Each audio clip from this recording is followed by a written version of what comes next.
Hello students, welcome है आपका अपने YouTube channel NCERT quick solution में।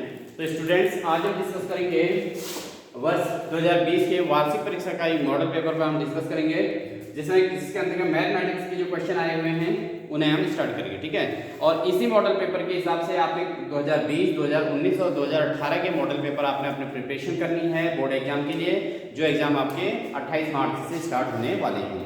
तो बच्चों, स्टार्ट करते हैं क्वेश्चन। तो इसमें सबसे पहले आपके जो हैं 5 क्वेश्चन आपके ऑब्जेक्टिव टाइप आते हैं, जो बहुविकल्पी रहते हैं, और अन्य 5 क्वेश्चन जो है आपको वन लाइनर होते हैं, जो एक लाइन में इसका आंसर होता है, या तो कहीं पर फॉर्मूले पूछे जाते हैं या कहीं पर एक लाइन में इसका आंसर पूछा जाता है। तो पहले के 10 क्वेश्चन आपके बहुत ही छोटे क्वेश्चन होते हैं, जो कॉमन होते हैं और एक एक नंबर के होते हैं। तो बच्चे स्टार्ट करते हैं हम इसमें। पहला क्वेश्चन देखिए, आप 2020 का मॉडल पेपर देखिएगा, और उसमें जो है आपका इस मॉडल पेपर का जो कोड है वो ये है 231 और HSG। ठीक है, ये इसका कोड है 2020, ये इसका कोड है। क्योंकि आपके दो सेट होते हैं, तो इसमें ये वाला सेट है 231 HSG का, हम इस पर डिस्कस कर रहे हैं। तो आप क्वेश्चन अपने पेपर में देख सकते हैं और उसके अकॉर्डिंग यहाँ पे सॉल्यूशन किया जाएगा। तो क्वेश्चन नंबर 1 देखिए बच्चों। क्वेश्चन नंबर 1 में कहा गया है कि निम्न में से अपरिमेय संख्या छांटिए। अपरिमेय संख्या कौन सी है? तो इसमें हमारे पास आप देखें तो हमारे पास यहाँ ऑप्शन जो दिया गया है, फर्स्ट √3 दिया गया है, और सेकंड ऑप्शन में दिया गया है √4, और थर्ड ऑप्शन दिया गया है बच्चों यहाँ पे 5, और जो फोर्थ ऑप्शन दिया गया है वो दिया गया है 2/3। ठीक है, तो 2 आपके जो ये ऑप्शन है इनको देख के आपको समझना है कि कौन सी अपरिमेय है। तो सबसे पहली बात तो आपका क्वेश्चन आगे जो दिख रहा है आपको, ये आपकी बुक में क्वेश्चन भी है कि सिद्ध कीजिए कि √3 अपरिमेय संख्या है। ठीक है ना, √3 अपरिमेय संख्या है, आपके क्वेश्चन बुक में भी है। तो आपको यहीं पर क्लेरिफाई हो जाना चाहिए कि √3 ही अपरिमेय होगी। ठीक है, बाकी लेकिन ऐसा नहीं है कि हर बार आपको क्वेश्चन बुक का ही निकले। हो सकता है यहाँ पर √3 के बजाय कोई अन्य संख्या दे देता, √7 दे दे, √11 दे दे, तो वो आपके क्वेश्चन बुक में नहीं है। तो ऐसी कंडीशन में आपको इसको क्लैरिफाई करना आना चाहिए। तो देखिए कैसे करते हैं बच्चों, ये तो आपको डाउटफुल है ही नहीं। उसके अलावा 4 का देखिए, 4 को अगर हम इसका स्क्वायर रूट करें 2 × 2 हो जाएगा, और 2 जो है 4 का रूट जो आता है वो 2 आ जाता है। और 5 ऑलरेडी पहले से परिमेय संख्या है, बिना रूट वाली संख्या तो परिमेय होती है। इसके अलावा आपका 2/3 का मतलब है यहाँ पर आपका P/2 के फॉर्म में पहले से लिखा हुआ है। तो ये सारे के सारे परिमेय हैं, ये परिमेय है, ये परिमेय है, ये रूट के रूप में तो है, लेकिन इसका रूट निकाला जा सकता है। 4 का रूट निकलेगा 2, 4 का वर्गमूल निकल जाएगा 2 निकलेगा, तो इसमें ये भी परिमेय संख्या है। तो फाइनली हमारे पास जो परिमेय संख्या बचती है वो बचती है आपकी √3। ठीक है, अगर ऐसा क्वेश्चन आता है तो आपको पहले चेक कर लेना है अन्य को। अगर आपको डायरेक्ट आंसर आता है, जैसे आपके इस क्वेश्चन में था 2020 के पहले क्वेश्चन में निम्न में से अपरिमेय संख्या है, तो आपको डायरेक्टली पता है कि √3 अपरिमेय संख्या है, क्योंकि आपके बुक में एक क्वेश्चन है। तो आपको सीधे इस पर टिक करना है, समय बर्बाद नहीं करना है। ठीक है बच्चों, अब आते हैं क्वेश्चन नंबर 2 पे। क्वेश्चन नंबर 2 कहता है कि द्विघात बहुपद की घात होती है। तो भाई जब इसका नाम द्विघात बहुपद है, द्विघात बहुपद का मतलब होता है जिसकी घात कितनी होगी? 2 होगी जिसकी घात। ठीक है, जैसे आपके पास कोई भी द्विघात बहुपद का एग्जांपल बता देते हैं, x² + 4x + 4। देखिए ये आपका एक द्विघात बहुपद है। द्विघात का मतलब होता है जिस बहुपद में x यानी कि चर राशि की अधिकतम घात 2 होती है, उसको हम द्विघात बहुपद कहते हैं। यहाँ पर आपके पास x² 4x और 4, इसमें x की अधिकतम घात जो है 2 है, जबकि x यहाँ पर भी है, x यहाँ पर भी है, लेकिन हमें देखना होगा अधिकतम घात। तो अधिकतम घात 2 है, तो इसको हम द्विघात कहेंगे। ठीक है, तो यहाँ पर इस द्विघात बहुपद उसे कहते हैं जिसकी घात 2 हो। तो यहाँ पर ऑब्जेक्ट जो आपको विकल्प दिए गए थे वो दिया गया था, पहला 0, दूसरा दिया गया 1, तीसरा दिया गया 2, और चौथा दिया गया है आपको 3। तो इन चारों में से कौन सा विकल्प सही होगा? ये ऑप्शन नंबर 3 सही होगा, क्योंकि यहाँ पर इसकी घात 2 दी गई है, 2 वाला आंसर सही है। तो थर्ड ऑप्शन इसका राइट होगा, तो थर्ड वाला ऑप्शन इसका सही हो जाएगा। ठीक है, आते हैं नेक्स्ट क्वेश्चन में। तीसरा क्वेश्चन इन्होंने कहा है कि समांतर श्रेणी, क्वेश्चन नंबर 3 इन्होंने कहा है कि समांतर श्रेणी यानी कि एपी में 4, 10, 16, 22। ठीक है, अब इस समांतर श्रेणी का अगला पद पूछा गया है। तो बच्चों यहाँ पर ध्यान देना, आपके समांतर श्रेणी से क्वेश्चन है एपी। AT का मतलब है एरिथमेटिक प्रोग्रेशन, तो अरिथमेटिक प्रोग्रेशन भी पढ़ते हैं इसको। तो यहाँ पर आपका जो है समांतर श्रेणी है। समांतर श्रेणी का मीनिंग क्या होता है कि एक ऐसी श्रेणी जिसके प्रत्येक पदों के बीच का अंतर समान हो, उसको समांतर श्रेणी कहते हैं। तो हमारे पास यहाँ देखिए 4 और 10 के बीच जो है 6 का अंतर है, 10 और 16 के बीच भी 6 का अंतर है, 16 और 22 के बीच भी 6 का अंतर है। ठीक है, तो इसका अगला पद बताइए कह रहा है। तो आप देख रहे होंगे सबके बीच जब 6 का डिफरेंस है तो अगले पद में भी क्या आएगा, 22 में 6 जोड़ दोगे तो आपका कितना आ जाएगा, 28 आ जाएगा।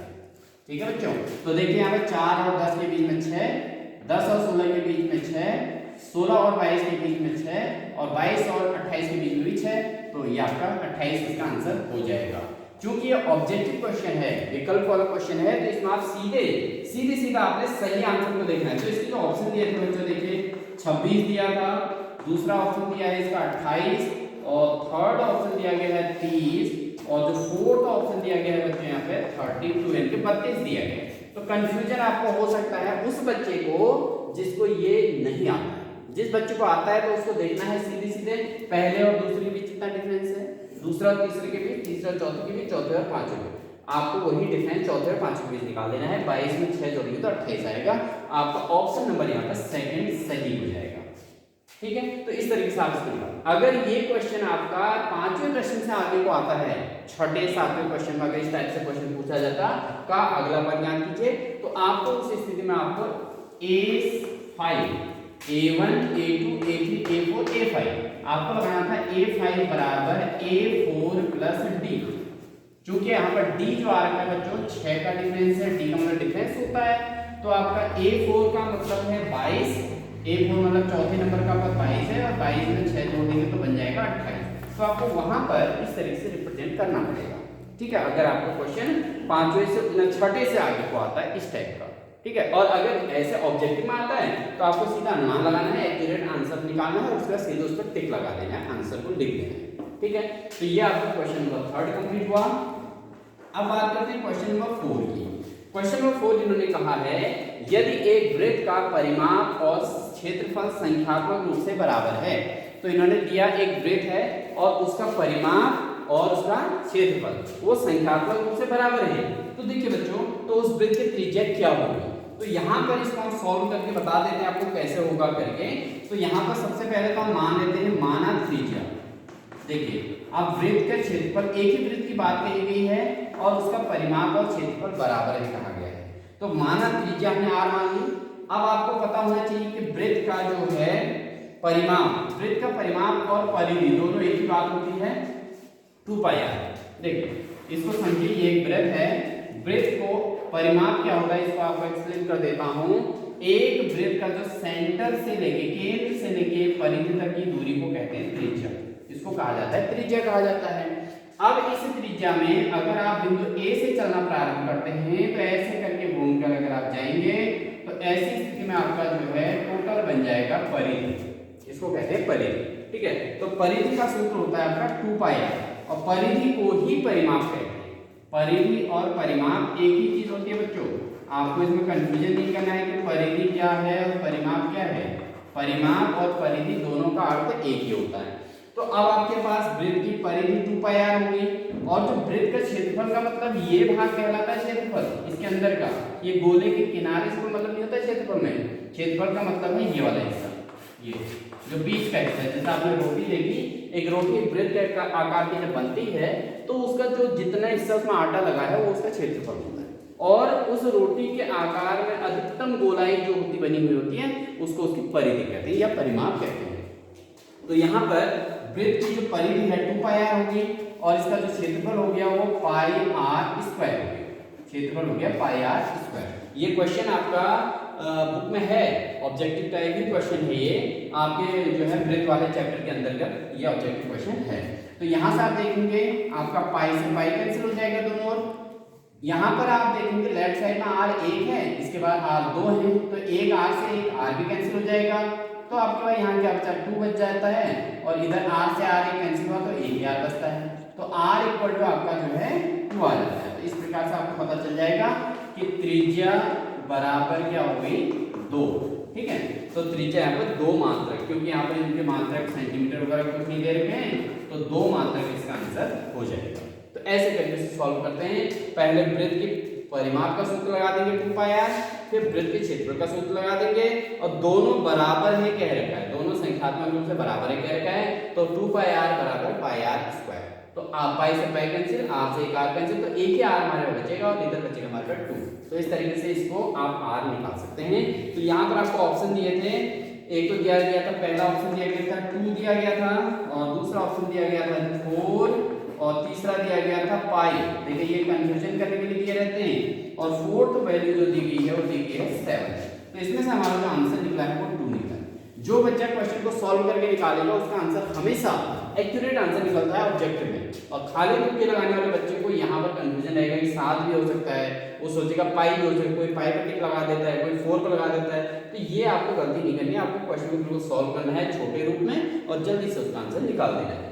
आते हैं बच्चों क्वेश्चन नंबर 5। क्वेश्चन नंबर 5 कहता है कि उस घटना जिसके घटित होना निश्चित है की प्रायिकता होती है।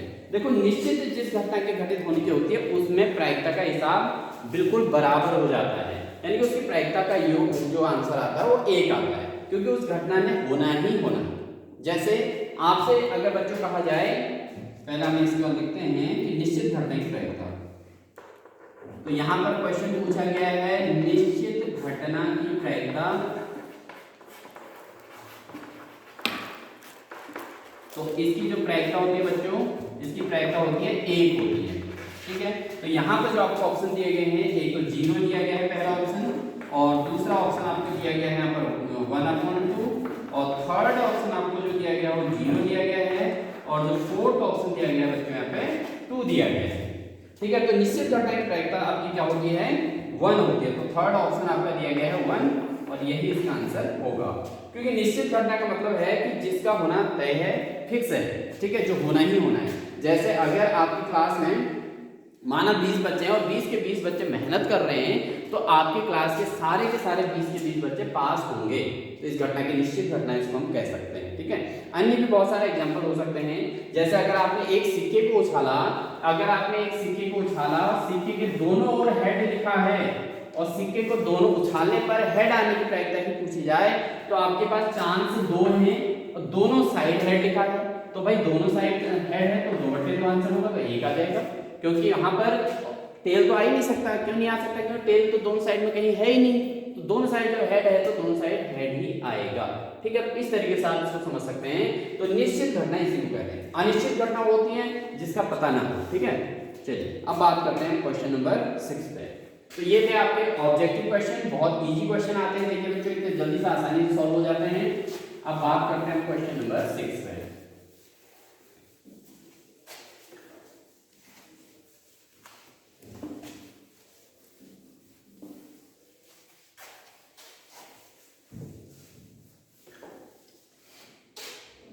क्वेश्चन नंबर 6 कहता है कि द्विघात समीकरण x² - 9 = 0 को हल कीजिए। देखिए यहाँ कहा गया है x² - 9 = 0, हमें इसको हल करना है। जब इसमें हल करने की बात आती है बच्चों, तो यहाँ पर हमें मतलब इसका ये है कि ये x का मान फाइंड करने के लिए कहा जा रहा है, x की वैल्यू निकालने के लिए कहा जा रहा है। तो हमारे पास देखिए x² - 9, देखो इसको हम फॉर्मूला बना सकते हैं। कैसे? x² - 9 को लिख सकते हैं हम 3 का स्क्वायर, ठीक है, x² - 3 का स्क्वायर। तो ये हमारा फॉर्मूला बन जाता है a² - b²। तो बच्चों यहाँ पे a² - b² होता है a - b और इनटू होता है a + b, a - b into a + b इसका फॉर्मूला बनेगा, ठीक है, a² - b² का।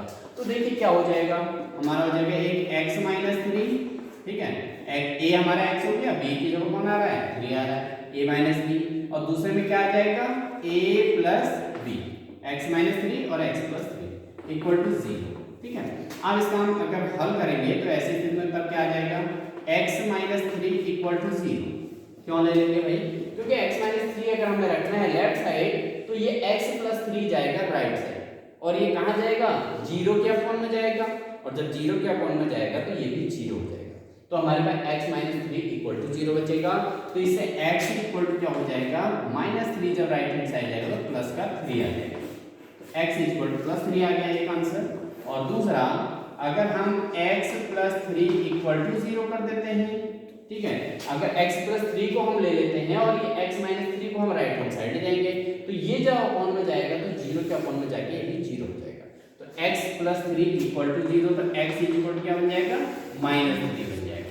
तो इस तरीके से आप x के दोनों मान प्राप्त कर सकते हैं। तो x के इस तरीके से आप इसको सॉल्व करके इसको जो है रिप्रेजेंट कर देंगे। तो x के दो मान निकले, एक x इक्वल टू +3, एक x equal to -3। Next question आते हैं क्वेश्चन नंबर 7 पे। क्वेश्चन नंबर 7 कहता है यदि cot a इक्वल टू 8/15, देखिए cot a दिया गया हमको, ये कहते हैं कि cot a इक्वल टू 8/15 और उसके बाद इन्होंने पूछा है तो tan a का मान क्या है, tan a का मान क्या कीजिए इन्होंने कहा है। तो tan a इक्वल टू इन्होंने पूछा है हमसे, ये क्वेश्चन मार्क हो जाएगा। तो बच्चों आपने जो क्वेश्चन उसमें पढ़ा होगा LAL/KKA लाल कलर। तो यहाँ पर आपका क्या है, ये साइन होता है लंबवत्तेकर्ण, कॉस होता है आपका आधारवत्तेकर्ण और tan होता है लंबवत्ते आधार। ठीक है, लंबवत्ते आधार होता है।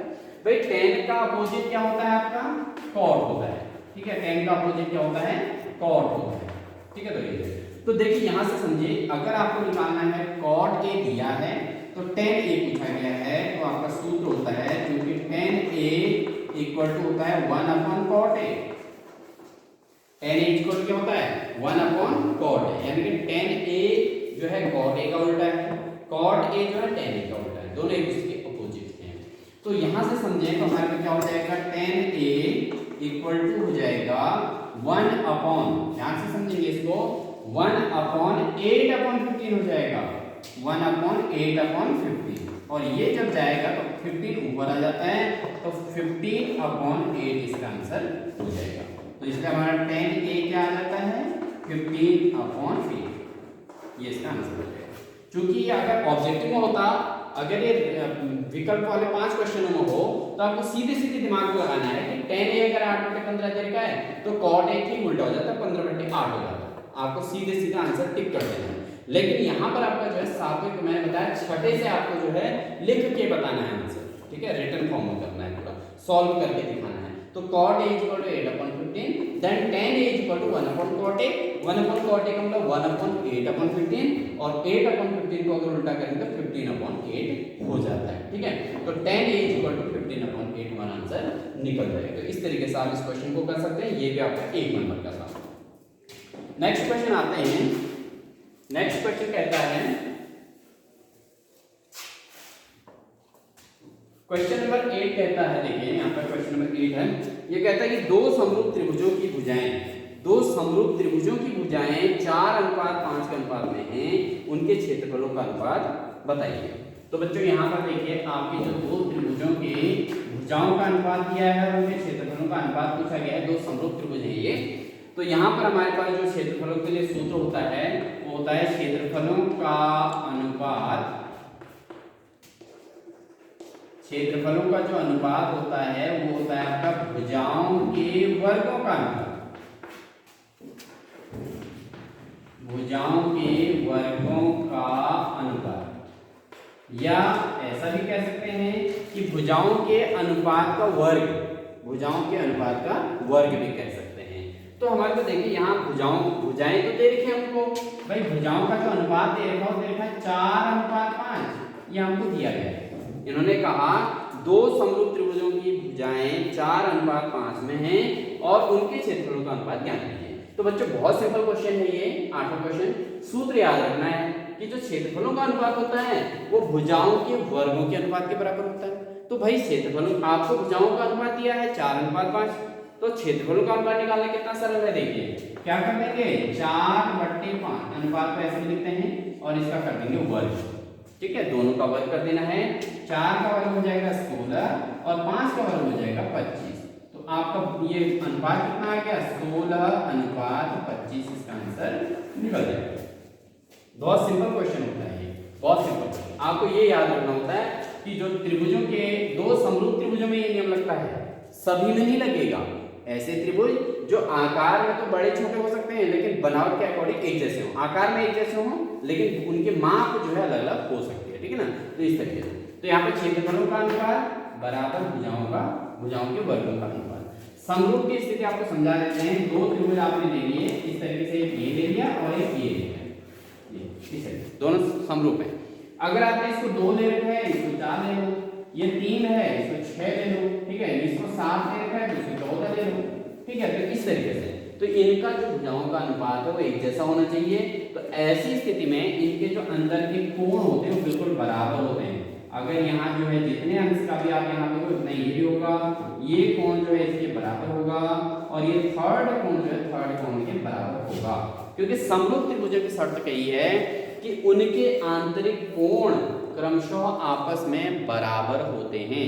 समरूप का नियम होता है अंदर के कोण, ये कोण जितना होगा ठीक उतना ही ये कोण भी होगा, जितना ये कोण होगा उतना ही ये भी होगा, जितना ये होगा उतना ही ये भी होगा। लेकिन भुजाएं बराबर नहीं होंगी।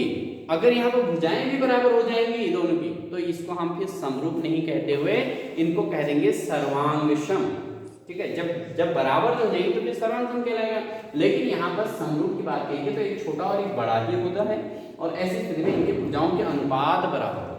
तो आपको बताया गया है कि क्षेत्रफलों का अनुपात जो होता है वो भुजाओं के वर्गों के अनुपात के बराबर होता है। और यहाँ पर भुजाओं का जो अनुपात है 4:5 दिया गया था, भाई उनके अनुपात को वर्ग कर दो, 4:16, 5:25 और यहाँ पर 16/25 का अनुपात हो जाएगा, क्षेत्रफलों का अनुपात हो जाएगा बच्चों, ठीक है। आते हैं हम क्वेश्चन नंबर 9 पे। क्वेश्चन नंबर 9 हमने कहा है कि वृत्त पर स्थित किसी बिंदु पर वृत्त की कितनी स्पर्श रेखाएं हो सकती हैं। तो किसी वृत्त, देखिए यहाँ पर जो है एक बिंदु की बात कही गई है तो एक बिंदु पर केवल एक स्पर्श रेखा हो सकती है, ठीक है। किसी बिंदु पर स्पेसिफिक बिंदु कह रखा है। आपको बता दें कि जो वृत्त है वो वृत्त जो है अनंत बिंदुओं से मिलकर बना होता है। देखिए बच्चों यहाँ पर आपका जो वृत्त है ये वृत्त में अनंत बिंदु होते हैं, बहुत सारे बिंदु होते हैं, अनंत होते हैं। अब इन्होंने क्या कहा है प्रश्न में, इसको ध्यान से पढ़ेंगे। वृत्त पर स्थित किसी बिंदु पर, भाई किसी बिंदु का मतलब स्पेसिफिक बिंदु कह रहा है। किसी बिंदु पर कितनी स्पर्श रेखाएं हो सकती हैं, तो किसी बिंदु पर केवल एक स्पर्श रेखा होगी जो इसको टच करके हो जाएगी, एक बिंदु, तो केवल एक स्पर्श रेखा हो सकती है। इसका आंसर आपका बन जाएगा एक, ठीक है। एक ये कहता है कि एक वृत्त के किसी एक बिंदु पर कितनी स्पर्श रेखा हो सकती है, तो एक बिंदु पर केवल एक ही स्पर्श रेखा हो सकती है। अगर ये प्रश्न में ये पूछेगा बच्चों यहाँ पे ध्यान देना, अगर इसने ये कहा कि एक वृत्त पर कितनी स्पर्श रेखाएं हो सकती हैं, एक वृत्त पर, यहाँ पर बिंदु शब्द नहीं आएगा, अगर एक वृत्त पर कितनी स्पर्श रेखाएं हो सकती हैं तब इस स्थिति में इसका आंसर हो जाएगा अनंत। अनंत इस प्रकार से लिखा जाएगा, शुद्ध रूप में अनंत ऐसे लिखा जाता है।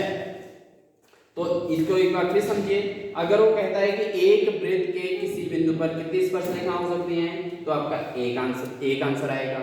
अगर आपसे कहा कि एक वृत्त पर कितनी स्पर्श रेखाएं खींची जा सकती हैं, वहां पर बिंदु शब्द नहीं आएगा। अगर उसने कहा कि एक वृत्त पर कितनी स्पर्श रेखाएं खींची जा सकते हैं तो आपका आंसर अनंत होगा। अगर उसने कहा एक वृत्त के एक बिंदु पर कितनी स्पर्श रेखाएं खींची जा सकती हैं, एक बिंदु पर एक ही स्पर्श रेखा खींची जा सकती है। तो ये आपको क्वेश्चन बनाए, उम्मीद आपको समझ में आ गया होगा। अब आते हैं क्वेश्चन नंबर 10 पर, ठीक है। 1 नंबर का हमारा लास्ट क्वेश्चन रह गया है, किसी बंटन का माध्य ज्ञात कीजिए यदि इसकी माध्यिका और बहुलक क्रमशः जो है 45 और 13 है, ठीक है। इसको समझिए। तो देखिए इसको कैसे करना है बच्चों,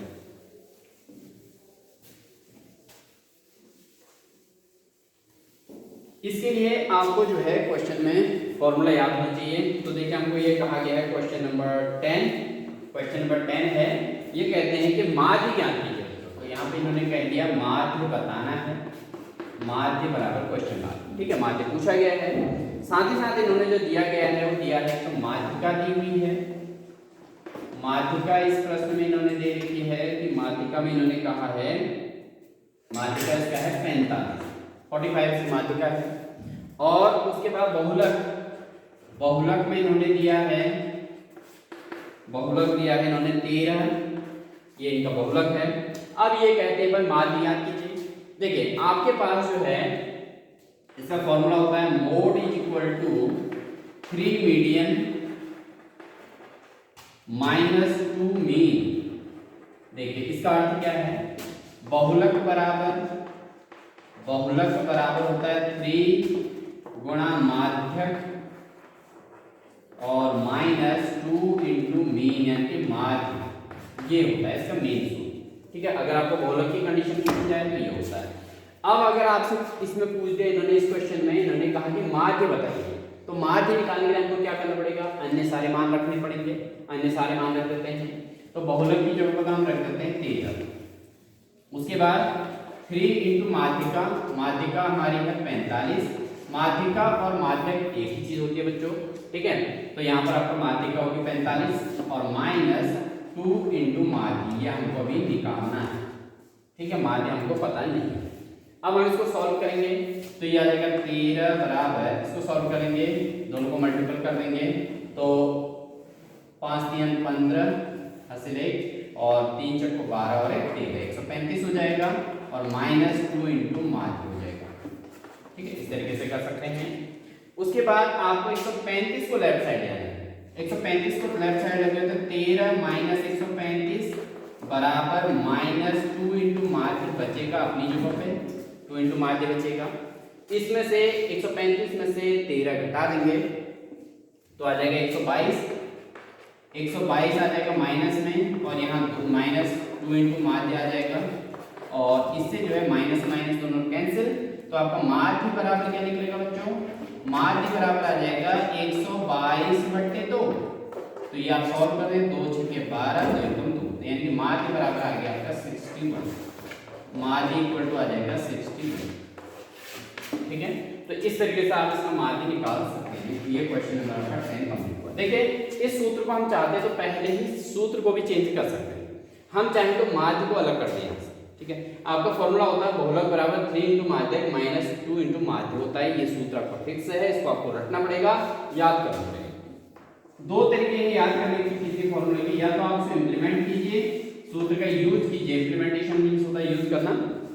अगर या तो उसको यूज कीजिए, अगर आप फॉर्मूले को बार बार यूज करें तो ऑलरेडी आपके माइंड में सेट हो जाएगा। अगर आपका नहीं हो रहा है तो आपको कम से कम इसको लर्निंग प्रोसेस के अंदर आपको याद करना पड़ेगा।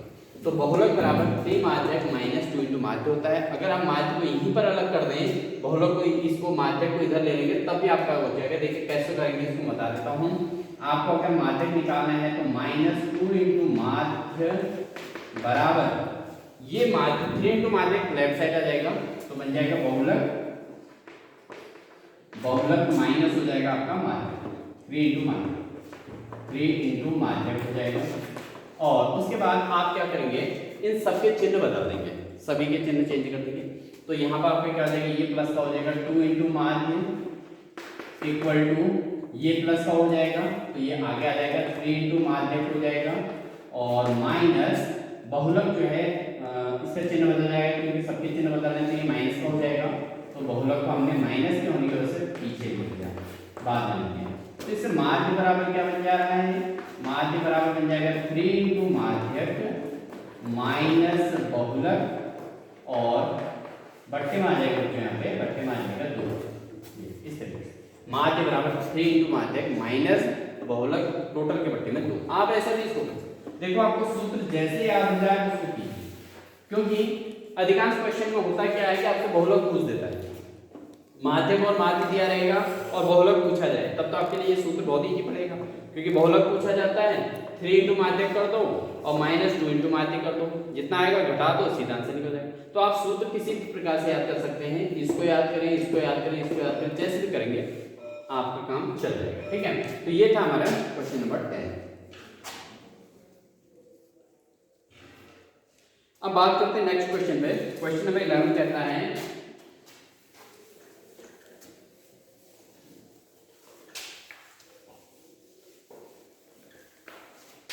देखिए बच्चों, यहाँ पर क्वेश्चन नंबर 11 क्या कह रहा है, 11 में कहता है ये कि यदि बहुलक, सॉरी यहाँ पर क्वेश्चन क्या है, यदि बहुपद कह रहा है, यदि बहुपद ax² - 8x - 4 के शून्यकों का योग 4 है तो a का मान क्या है। तो देखिए हमारे पास क्वेश्चन दिया गया है ax², ठीक है, -8x और -4, ठीक है, के शून्यकों का योग 4 है कह रहा है, तो a का मान याद कीजिए। शून्यकों का योग, देखिए बच्चों यहाँ पर आपको क्या याद होना चाहिए, आपके पास इसकी तुलना अगर हम देखें तो तुलना हमारी हो जाएगी किससे, ax² plus bx plus c equal to 0। ये होता है मानक द्विघात समीकरण, इसको कहते हैं जो है मानक द्विघात समीकरण इसको कहा जाता है। अब हमारे पास a की जगह तो a ही है, b की जगह -8 है और c की जगह 4 -4 c की जगह है। लेकिन इसके लिए इन्होंने क्या कहा, शून्यकों का योग 4 है।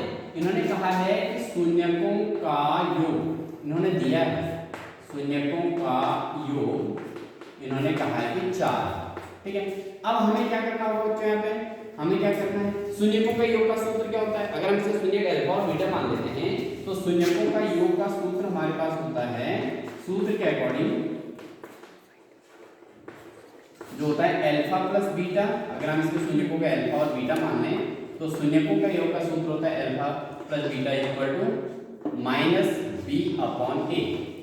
ये आपने बुक में फॉर्मूला पढ़ा होगा। -b/a होता है शून्यकों का योग और शून्यकों का गुणनफल होता है c/a।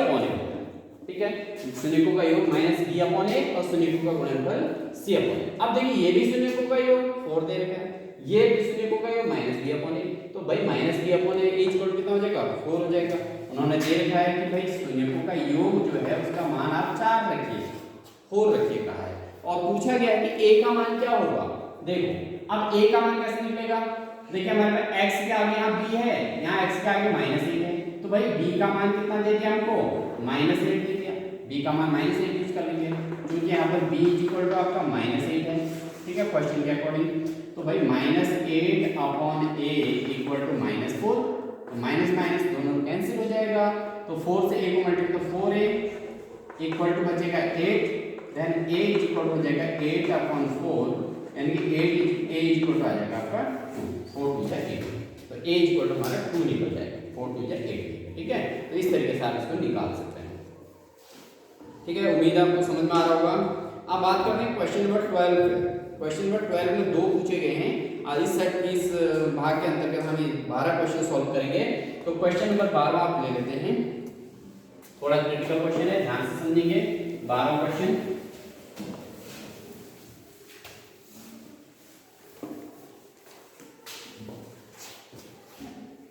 क्वेश्चन नंबर 12 कहता है कि यदि ए बी सी किसी त्रिभुज के आंतरिक कोण है, ध्यान से समझिए इसको।